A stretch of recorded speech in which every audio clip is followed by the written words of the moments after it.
अब जब खिलाफत आ गई हज़रत बकर के पास, तो लोगों को ये लगा कि ये बकर तो यहाँ का राजा बन के बैठ गया। तो लोगों ने एक मुहिम चलाई, एक अभियान चलाया। वो अभियान क्या था? धर्म को त्यागो, धर्म त्यागो अभियान चलाया। लोग जो थे उन्होंने बगावत कर दी मोहम्मद के डर से, क्योंकि मोहम्मद ने उनको कुचला था, मारा था, उन्होंने इस्लाम कबूल कर लिया था। लेकिन उन्होंने कहा हम तो अपने पुराने रिलीजन में जाना चाहते हैं। तो वो इस्लाम के ख़िलाफ़ खड़े हो गए बहुत सारे लोग। यहाँ तक कि मदीने में भी लोग खड़े हो गए, जहाँ से मोहम्मद साहब ने मक्का जीता था। मदीना में बहुत बड़ी अपनी एक फ़ौज बनाई थी। उस फ़ौज के ज़रिए से उन्होंने और बहुत सारी लड़ाइयाँ लड़ी थीं। मोहम्मद साहब की ज़िंदगी में ही इस्लाम के लिए बड़ी लड़ाइयाँ हुई थीं, लेकिन मोहम्मद साहब ने किसी पे हमला नहीं किया था। सिर्फ़ एक हमला किया उन्होंने अपने काबा में जाने के लिए, लेकिन और लोगों ने उन पर, मोहम्मद साहब पर हमले किए। उनको मारने के लिए लोग गए। और सबसे बड़ी जो फ़ौज लेकर के गए थे, वो एक आदमी थे जो थे तो इन्हीं के कबीले के, यानी कुरैशी थे वो भी। इनका कबीला कुरैशी है। कुरैशी कबीला वाला तिजारत के लोग थे, मालदार लोग थे। तो कुरैशियों ने अपने फ़ौज भेजी मोहम्मद साहब को मारने के लिए। और उसका जो नेता बनाया, वो एक आदमी बनाया, उसका नाम था अबू जहल। वो अबू जहल मोहम्मद साहब को मारने के लिए गए। तो मोहम्मद साहब ने कई लड़ाइयाँ लड़ी, उनका वर्णन भी बहुत लंबा चौड़ा करने की वजह से लड़ाइयाँ।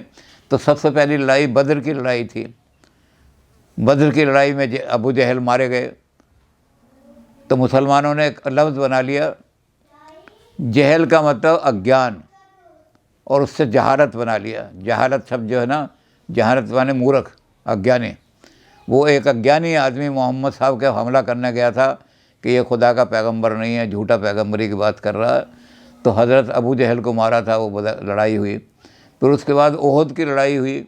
ओहद की लड़ाई में भी जो यहूदी थे, वो यहूदी वहाँ मदीने के चारों तरफ रहते थे। उन्होंने मोहम्मद साहब की बढ़ती हुई शोहरत देख करके और ये देखा कि लोग मोहम्मद साहब की बात पर, कुरान पर ईमान ला रहे हैं, तो यहूदियों ने भी इनके साथ झगड़ा किया। उस ओहद की लड़ाई में ये अच्छा हुआ कि मोहम्मद साहब ने कहा कि ये अहले यहूद हैं, इनके साथ अगर हमने संधि कर ली, तुम भी अहले किताब हो, तुम्हारी जो ओल्ड टेस्टामेंट है वो हमारी, उसको ईसा मसीह ने माना है। और ओल्ड टेस्टामेंट में से हमने जो हिकायत ली हैं कि हज़रत आदम को स्वर्ग से कैसे निकाला, कैसे आए, ईव को कैसे पैदा किया, तो हमने बहुत सारी चीज़ें तुमसे ली हैं। तो ओहद की लड़ाई में जब ये यहूदी हारने लगे, तो यहूदियों को मारने की बजाय उन्होंने कहा यहूदी हमारी शरण में आ गए हैं, पनाह में आ गए हैं, इनको मारो नहीं, इनसे संधि कर लो। तो उनकी संधि करने से मोहम्मद साहब की शक्ति बहुत बढ़ गई और लोग और भी ज़्यादा ईर्ष्या करने लगे। अब तो बहुत बड़ा शक्तिशाली हो गया, अब तो यहाँ का शहंशाह बन कर के बैठ जाएगा और करेगा। तो उन लोगों ने फिर हमला किया। तो खंदक की लड़ाई जो है वो भी बड़ी ज़बरदस्त लड़ाई है।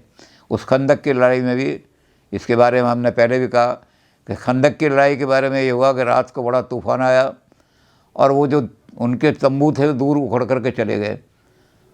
और मोहम्मद साहब ने शुक्रिया अदा किया कि अल्लाह ने उनको, जो काफिर थे, उनको मार दिया। तो खंदक की लड़ाई में भी मोहम्मद साहब की विजय हुई। अब 10,000 आदमियों को लेकर के मोहम्मद साहब ने कहा कि मैं हज करने वहीं जाऊंगा। 13 साल मुझे वहाँ बहुत परेशानियाँ मिली, पत्थर बरसाए लोगों ने, गालियाँ दी लोगों ने, कभी उन्होंने अच्छा नहीं कहा मोहम्मद को, हमेशा जब भी गुजरते थे वहाँ। और मोहम्मद साहब से कई बार कहा कि हमें कुछ चमत्कार दिखाओ तब हम तुम पर मारेंगे। मोहम्मद साहब ने चमत्कार भी दिखाए और कई बार उनका उपहास भी किया। जैसे उन्होंने कहा कि कोई चमत्कार दिखाओ, तो मोहम्मद साहब ने कहा, कहते अगर तू अल्लाह का भेजा हुआ पैगंबर से कोई चमत्कार दिखा, नहीं तो हम तुझे मार देंगे। पत्थर लेकर खड़े हो गए चारों तरफ और पत्थर लेकर कहा कि अगर ये चमत्कार ना दिखाए तो इतने पत्थर बरसाओ कि ये मर जाए। तो उन्होंने कहा कि अच्छा। तो मोहम्मद साहब खड़े हुए और उन्होंने अल्लाह की तरफ, उन्होंने कहा मैं एक ही चीज़ में यकीन करता हूँ, अल्लाह पे, और दुनिया में मैं किसी पे यकीन नहीं करता। तो मैं अल्लाह का नाम लेकर के और अभी आपको चमत्कार दिखाऊंगा। तो उन्होंने अल्लाह का नाम लिया और अल्लाह का नाम लेकर के उंगली से इस तरह इशारा किया, तो शक्कुल कमर ये कहलाता है। तो शक्कुल कमर यानी चाँद दो हिस्सों में बट गया, एक को उन्होंने पूरब की तरफ फेंक दिया, एक को पश्चिम की तरफ फेंक दिया। लोग कायल हो गए, ईमान ले आए कि ये तो बात। तो ऐसे उन्होंने कई चमत्कार दिखाए, कई बार उपहास भी किया उनका। जो जब देखा कि चमत्कार पूछने वाले लोग जो हैं वो इतने ज़्यादा नहीं हैं कि मेरे ऊपर कोई हमला कर दें, तो उनका उपहास भी किया। मोहम्मद साहब पहाड़ी पर चढ़ गए। उन लोगों ने कहा कि अगर तू मोहम्मद साहब खड़ के अगर तू दिखा चमत्कार। मोहम्मद साहब ने कहा कि मैं जब हुक्म दूंगा तो पहाड़ चल करके मेरे पास आएगा। तो उन्होंने कहा कि चला, अगर पहाड़ नहीं चला तो तू झूठा है, पैगंबर है। तो मोहम्मद साहब ने देखा कि इन लोगों के हाथ में कोई हथियार तो है नहीं, इनको तो मैं टरखा भी सकता हूँ। तो मोहम्मद साहब जहाँ खड़े हो गए उन्होंने हुक्म दिया पहाड़ को कि मेरे पास आओ, मेरे करीब आओ। वो पहाड़ चला नहीं। तो लोग इनकी उपहास करने लगे मखार। तो मोहम्मद साहब ने कहा कि if mountain does not come to Mohammed then Mohammed shall go on mountain. और मोहम्मद साहब भागे, माउंटेन पे चढ़ गए, पहाड़ पर। वो लोग वहाँ जा ही नहीं सके। तो मोहम्मद साहब ने इस तरह बहुत से चमत्कार दिखाए, लेकिन वो चमत्कारों में विश्वास नहीं करते थे। चमत्कार दिखाने वाले आदमी तो जादूगर होते हैं, ऐसे लोग होते हैं जो तांत्रिक वगैरह, जिनको कुफ्र की। इसलिए मोहम्मद साहब, लेकिन जो ऐसे करते थे उनको मोहम्मद साहब ने चमत्कार भी दिखा दिए। तो मोहम्मद साहब की जो जितनी लड़ाइयाँ थीं उसमें इस्लाम की ही हमेशा विजय हुई। 10,000 आदमी लेकर के मोहम्मद साहब वहाँ गए। वो जो काबा था उस पर शुरू से, अब से नहीं, जब से मूर्तियाँ पूजा होती थी आदुर के ज़माने से, उस ज़माने से क्या था कि कुरैशी लोग ही उसके पुजारी थे। वैसे भी कुरैश कबीला, जैसे मैंने कहा, बड़ा तज्जार लोग थे, उसमें तो बड़े अमीर लोग थे। तो वो उस मंदिर की आमदनी बहुत होती थी। जो वहाँ ज़ियारत करने आते थे वो आमदनी चढ़ाते, मूर्तियों पर चढ़ाते थे। तो ये कुरैशी कबीला उनका बड़ा अपना ही कबीला है, जिसमें मोहम्मद साहब पैदा हुए तो बड़ा दुश्मन हो गया था कि ये हमारी मूर्तियों को तोड़ रहा है, हमें कर रहा सारा। और अय्याशी की ज़िंदगी गुजारते थे। जब अमीर हो जाते हैं तो ये हमें कह रहा है शराब पीना हराम है। तो कुरैशियों ने वहाँ कब्ज़ा कर रखा था काबे पर। तो मोहम्मद साहब ने कहा कि काबा जो है ये तो वो जगह है जो हज़रत इब्राहीम ने जहाँ पर ला करके सबसे पहला हमें दुनिया में तलकीन की थी, अल्लाह का पैगाम सुनाया था। इसमें भी अगर ये मूर्ति पूजा और मूर्ति का घर बन गया तो मैं वहाँ हज करने जाऊँगा। आखिरी हज था, वो मदीने से गए थे। उसके बाद तो जब आके बीमार हो गए थे तो वहाँ गए, तो उन्होंने रोकने के लिए मोहम्मद साहब को कोशिश की। तो मोहम्मद साहब 10,000 आदमियों को ले गए। तो वो जो एक ही लड़ाई है जिसमें मोहम्मद साहब ने हमला किया है, नहीं, उन्होंने कहा कि सिर्फ अपने हिफाजत के लिए, जब कोई तुम्हें मारे तो पूरी तरह से लड़ो उससे, ये जिहाद है। इस्लाम की हिफाजत के लिए कुर्बान होना जिहाद है। लेकिन ज़रूर दूसरों को जाकर जो इनने सोच लगे उनको मारना जिहाद नहीं है। तो उन्होंने कहा कि ये मैं जो जा रहा हूँ वो उन लोगों को कर रहा हूँ जिन्होंने मेरी मारने के लिए और मुझे कत्ल करने के लिए कहे थे। इन लोगों पर हमला करना जायज़ है। तो मोहम्मद साहब लेकर के आए और काबे को उन्होंने मुक्त करा लिया उनसे, सारी मूर्तियाँ खंडित करा दी। और जैसा हम पहले भी देख चुके हैं कि एक मूर्ति ऐसी थी जो उन्होंने बताई, जो आजुर थे उस बुतखाने के मालिक, वो भी कुरैशी थे, इसी कबीले के थे। मोहम्मद साहब के चाचा जो थे उन्होंने मोहम्मद साहब की हिफाजत की तो दादाजी को दे दिया था, लेकिन इस्लाम कबूल नहीं किया था अबू तालिब ने। वो भी उन मूर्ति परस्तों के साथ रहते थे। तो मोहम्मद साहब ने सबसे पहला काम ये किया कि जो अल्लाह का हुक्म है, हज़रत इब्राहीम अलैहिस्सलाम का हुक्म है कि जो अल्लाह की बनाई हुई चीज़ें और जो जड़ चीज़ें हैं, जो जिनमें जान नहीं है, चेतना नहीं है, रूह नहीं है, आत्मा नहीं है, जो पत्थर हैं, लकड़ी हैं, ईंट हैं, इन चीज़ों के सामने सर झुका रहे हैं। तो हज़रत इब्राहीम ने जो तलकीन की थी उससे हिम्मत भटक गई, इसलिए पहले मूर्तियों को हटाओ यहाँ से। और मूर्तियों को हटाने में एक आदमी ने आकर कहा कि एक मूर्ति बड़ी ख़तरनाक है, बड़ी खौफनाक है, उसके पास जाते हुए भी डर लग रहा है, उसकी शक्ल ऐसी तो मोहम्मद साहब ने वो मूर्ति खुद अपने हाथ से तोड़ी और सारी मूर्तियों को तोड़ करके काबे को बिल्कुल स्वतंत्र करा दिया उन्होंने। काबे में मूर्ति पूजा नहीं होगी। और वो हज़रत इब्राहीम के ज़माने का, जब तक काबे का तवाफ़ करो, वहाँ कुल्लम को पी करके अपने घर के लिए भी लाओ, लोगों को बांटो यहाँ आ करके। वो सारी चीज़ें वही रखी उन्होंने। कहा कि जो हज़रत इब्राहीम के ज़माने से चली आ रही हैं उनमें मैं कोई बदलाव नहीं करूँगा, और जो अब लोगों ने बना लिए हैं ये मूर्ति उर्ति के, इनको सबको ख़त्म कर दूँगा। तो मोहम्मद साहब ने 4 लड़ाइयाँ अपनी ज़िंदगी में बहुत इम्पोर्टेंट लड़ी, और उन चारों लड़ाइयों में इस्लाम का गलबा यानी इस्लाम की ताकत उन्हें दिखाई दे गई। अब इसकी वजह क्या है, इस्लाम क्यों जीता,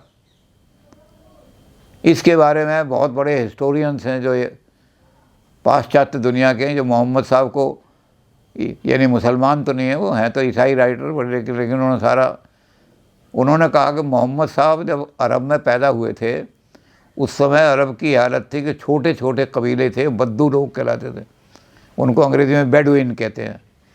ये बद्दू लोग जो थे, चूँकि कभी गुलाम किसी के रहे नहीं अरब लोग जो थे, तो ये लोग बड़ी जब चलते थे बड़ी शान से अपनी छाती खोल करके चलते थे कि हम किसी के गुलाम नहीं बनने वाले। और इनका क्या था कि छोटे छोटे कबीलों में बटे हुए हैं, ये एक कबीला दूसरे कबीले की लड़की उठा लाता था, कोई किसी की बहू बेटी उठा लाता था। ये लड़ाकू थे, शुरू से ही लड़ाकू थे, लेकिन आपस में ही लड़ते थे। या ये करते थे कि जो शाम से और बसरा से काफ़िले आ रहे हैं उन काफ़िलों को लूट लेते थे, और काफ़िलों को लूट करके उनको लूट मार करके आपस में बांट लेते थे। तो मोहम्मद साहब ने सबसे पहला काम किया ये देख करके कि ये जो ये आपस में लड़ने वाले हैं इन सबको एक तलकीन करो। उन्होंने कहा कि अल्लाह का हुक्म है कि जो मुसलमान है वो तेरा भाई है, और भाई भाई को मारना जो है ये पाप है। तो उन्होंने इस्लाम का नाम लेकर के बद्दुओं को इकट्ठा करना शुरू किया, और उससे उन्होंने यूरोपीय इतिहासकारों ने लिखा है कि जितनी बड़ी ऑर्गेनाइजेशनल कैपेसिटी मोहम्मद में दिखाई दी इतनी कोई दुनिया में दिखाई नहीं देती। संगठन कर दिया बड़ा खड़ा। जो बद्दू बिल्कुल वैशी थे, खाना बदोश थे, खूब लड़ते थे, खूब खून बहाना अपना वो समझते थे, किसी का भी खून बहा दो, कुछ भी कर दो। तो बद्दू लोगों को इन्होंने क्या किया कि वो बद्दू ताकतवर तो हैं, किसी के गुलाम नहीं बने, इसलिए उनके अंदर ये एक स्वाभिमान भी है कि हम किसी के गुलाम नहीं। ये लड़ने में भी बड़े तेज़ हैं, कबीले एक दूसरे से लड़ते हैं, किसी का माल हरण, अगर एक कबीले के पास कहीं से माल आ गया और दूसरे कबीले का नहीं आया तो बोलो उस पर हमला वहाँ से ले आओ। तो कबीलों का माल भी लूटते थे एक दूसरे का, तो इसलिए लड़ने में बहुत तेज़ थे। खून बहाने में उनके दिल में कोई दया नहीं आती थी। तो मोहम्मद साहब ने कहा कि मैंने अगर अरब को यूनाइटेड कर दिया, अरब को एक नेशन बना दिया, मैंने एक कौम बना दिया पूरी मैंने, तो मेरे पास दुनिया में ऐसी फ़ौज इकट्ठी हो जाएगी कि मैं दुनिया को फतेह कर सकता हूँ। ऐसे लोग इकट्ठे हो जाएंगे जो लोगों को लड़ने में कभी नहीं, मर जाएंगे मैदान में लेकिन हटेंगे नहीं पीछे। तो मोहम्मद साहब ने सबसे बड़ा काम ये किया कि अरब में यूनिटी स्थापित करके एक अरब कौम बना दी, नेशन बना दिया। छोटे छोटे कबीलों को एक नेशन में बांध करके और एक ज़बरदस्त कौम खड़ी कर दी। ये इस्लाम की फ़तेह की सीक्रेट है। और बद्दू चूँकि लड़ने में बहुत, इसलिए उनके सामने कोई ठहर नहीं पाता था। और उस कौम को इकट्ठा करके मोहम्मद साहब ने ये सारा अरब का राज खड़ा कर दिया। मदीने में मोहम्मद साहब बैठ गए जा कर के, और वहाँ मदीने से उन्होंने लोगों को हुक्म देना शुरू किया। तो उनको शहनशाह मदीना भी कहने लगे, शाह मदीना अब भी कहते हैं। मुसलमान जब गाना गाते हैं तो गाते हैं कि ए शाह मदीना, उनको शाह मदीना का कर दिया कि ये बादशाह है हमारा। तो दुनियावी ताकत के, दीन के ताकत के तो रास्ता दिखाने वाले वही थे। अब चूँकि वो मदीने के शहनशाह बन गए तो तूफ़ान में है मेरा सफ़ीना शाह मदीना, ये गाना गाया जाता है। तूफ़ान में है मेरा सफ़ीना शाह मदीना, शाह मदीना। तो शाह बन गए मोहम्मद साहब। अब उनकी एक हुकूमत छोटी सी कायम हो गई मतलब। अब उसके लिए पैसा चाहिए, तो उन्होंने 3-4 तरह के ज़राए निकाले। पहला ज़राया जो था वो था जो बद्दुओं का काम था, यानी यरगमाल, लूट मार करके लाओ, अमीरों को लूटो, गरीबों को बांटो। जिन्होंने अपार दौलत इकट्ठी कर रखी है और उसको अय्याशी में खर्च कर रहे हैं, जो ऐसे कारवां हैं जो बड़ा बड़ा माल ला करके उसको बड़ा मुनाफा कमाते हैं, तो बद्दू लोग इस बारे में बड़े माहिर थे। तो पहला तरीका यही किया उन्होंने कि पैसे की हमें ज़रूरत है, तो पहला काम तो यरगमाल। उसमें उन्होंने बद्दुओं को ये कह दिया कि जो कुछ भी तुम लूट करके लाओगे उसका 1/5 हिस्सा तो तुम हुकूमत को दे दो, मदीने का जो शाह है उसको दे दो, और 4/5 हिस्सा आपस में बांट लो तुम। तो बद्दू जो थे खूब लूट मार करके लाते थे। दूसरा तरीका उन्होंने किया कि जो गैर मुस्लिम हैं उनसे हमारी लड़ाई हो रही है, उनको 2 तरीके दो। एक तरीका ये कि या तो इस्लाम कबूल कर लो और या हमारे ग़ुलाम बन जाओ, तो हमें टैक्स दिया करो, वो टैक्स अदा करने के लिए। तो वो इन्होंने टैक्स का तरीका अदा कर दिया कि भाई टैक्स देना। तो बहुत सारे लोग जो थे वो छोटे छोटे कबीले जो इस्लाम नहीं बने थे, लेकिन उन्होंने इनके सामने ख़ास तौर से जो यहूदियों के छोटे छोटे राज थे, छोटी छोटी सिटी स्टेट बना रखी थी, वो इनका मुकाबला नहीं कर सकते थे। वो इनकी शरण में आ जाते थे कि हम आपको खिराज दिया करेंगे। इसका नाम था खिराज। तो हम तुम्हें खिराज दिया करेंगे, तुम हमें मारो मत, हमारे ऊपर हमला मत करो, यानी हम तुम्हारे सबॉर्डिनेट बन के रहेंगे और उसके बदले में तुम्हें कुछ पैसा दे दिया करेंगे। तो खिराज में भी कुछ लोगों ने कहा 1/4, कुछ ने 1/6 कहा है, पता नहीं, अब अलग अलग लोगों की राय है। कि कुछ लोग जो थे अपना जितनी उनकी हुकूमत की जितनी, मान लो एक छोटा सा सिटी स्टेट है और उसकी आमदनी 6 लाख है, तो 1/6 यानी 1 लाख इनको दे देगा। कुछ लोगों ने 1/4 कहा है। अब अलग अलग तारीख़ लिखने वाले हैं और ज़्यादातर यूरोपियन है जिन्होंने तारीख़ लिखी है। तो खिराज आना शुरू हो गया।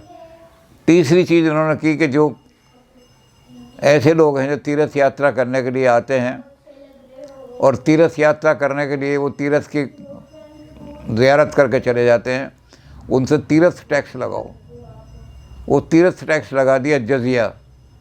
तो जजिए से बड़ी आमदनी हो गई, क्योंकि मक्के की तो वो करने के ज़ियारत करने पहले भी आते थे मूर्ति पूजने वाले, और अब जब मक्का बन गया इस्लाम का घर तब भी आने लगे। तो जजिया लगा दिया सारा का सारा। और जजिए लगाने के बाद उन्होंने कहा कि अब जो लोग यहाँ मक्के में रहते हैं, ये लोग जो कुछ काम करेंगे, दस्तकारी करेंगे और कुछ काम करेंगे, तो उनमें उस पर भी कुछ टैक्स लगा के, तो आमदनी भी बहुत बढ़ गई। मोहम्मद साहब की आमदनी इतनी बढ़ गई कि पूरी हुकूमत को चला सकते थे और पूरी फ़ौज भी रख सकते थे। तो मदीना में उन्होंने एक सल्तनत छोड़ दी, हुकूमत छोड़ दी।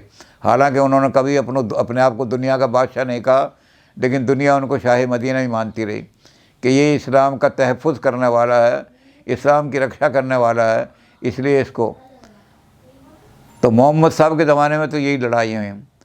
लेकिन हज़रत अबू बकर जो थे उन्होंने कहा कि अब अरब के लोगों ने तो हमको, जब अब सारा कुरैश कबीला जो सबसे मालदार कबीला था, और मदीने के जो अंसार थे जिन्होंने हज़रत मोहम्मद को उस समय सहायता की थी जिस समय बहुत मुसीबत से घिरे हुए थे, उनको लोग मारने के लिए तैयार थे, तो अंसारियों ने उनकी बहुत मदद की थी। अंसार कबीला जब सारा का सारा इस्लाम कबूल कर लिया, और उधर कुरैशी कबीला जब इन्होंने करबला को जीत लिया, और वो जो करबला टूटी फूटी हालत में था, छत भी नहीं थी वहाँ करबला में, वहाँ मोहम्मद साहब ने उसको नई एक वो दी जगह बनाई, बड़ा उसकी शक्ल अच्छी निभारी, बहुत अच्छी छत बना दी और करबला को बड़ी अजीम चीज़ बना दी। तो इसलिए लोगों ने कर दिया, 2 चीज़ें नाम रख दिए, मक्का मौज़िमा। मौज़िम का मतलब होता है जो सबसे ऊंचा हो, सबसे ज़्यादा इज़्ज़तदार। तो सबसे ज़्यादा इज़्ज़तदार, सबसे ज़्यादा पवित्र और सबसे ज़्यादा आलीशान, उसका नाम रख दिया। और चूँकि मदीने में इनको सारा बड़ी सहारा मिला था लोगों का, और लोगों ने इनकी बड़ी हेल्प की थी, वहाँ लोगों के दिल नूर से भर गए थे, तो इसलिए मदीने का नाम रख दिया मदीना मुनव्वरा। और मदीने के नाम से जो आदमी सिविलाइज्ड हैं, जो आदमी पढ़े लिखे हैं, जिनके अंदर जंगलीपन नहीं है, अपनी जंगलीपन छोड़ दिया, और जंगलीपन छोड़ करके जो ईमान ले आए सारे के सारे, तो इसको इन्होंने कहा तमद्दुन। तमद्दुन माने कल्चर। तमद्दुन उर्दू का शब्द है, मदीने से बना है, कि मदीने में कल्चर्ड लोग रहते थे, नोबल लोग रहते थे, तो मदीने को कर दिया मदीना मुनव्वरा। यहाँ से नूर अल्लाह का हर जगह फैलेगा। तो हज़रत अबू बकर जो थे, उन्होंने कहा कि अब हमें इस्लाम को बाहर निकालना चाहिए अरब से। और अरब से बाहर निकालने के लिए हज़रत अबू बकर जो थे, उन्होंने देखा कि दो तरह के लोग हैं। एक तरफ तो बहुत बड़ी सल्तनत है, वेजेंटाइन एम्पायर है, और एक तरफ पर्शियन एम्पायर है, तो वो भी बड़ी आलीशान है। लेकिन वहाँ क्या हो रहा है कि वहाँ आपस में लोग लड़ रहे हैं। वेजेंटाइन लोग ईरान को बार बार लूटते हैं, ईरान वाले उनको लूटते हैं, और इन लड़ाइयों में बड़ी बड़ी फ़ौजें रखनी पड़ती हैं उनको।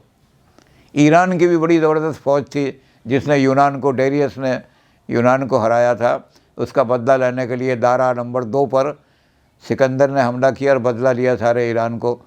तो ये डेरियस भी, ईरान के लोग भी, और वो जो था यूरोप के लोग भी थे, ये इतनी खूंखार लड़ाइयाँ लड़ते थे, इसके लिए फ़ौजें रखनी पड़ती थी। और जब मुकम्मल लड़ाइयाँ होती रहती हैं, हर महीने लड़ाई हो रही है, तो टैक्स बहुत लगते थे, तो लोग अपनी अपनी सल्तनत से बड़े दुखी थे।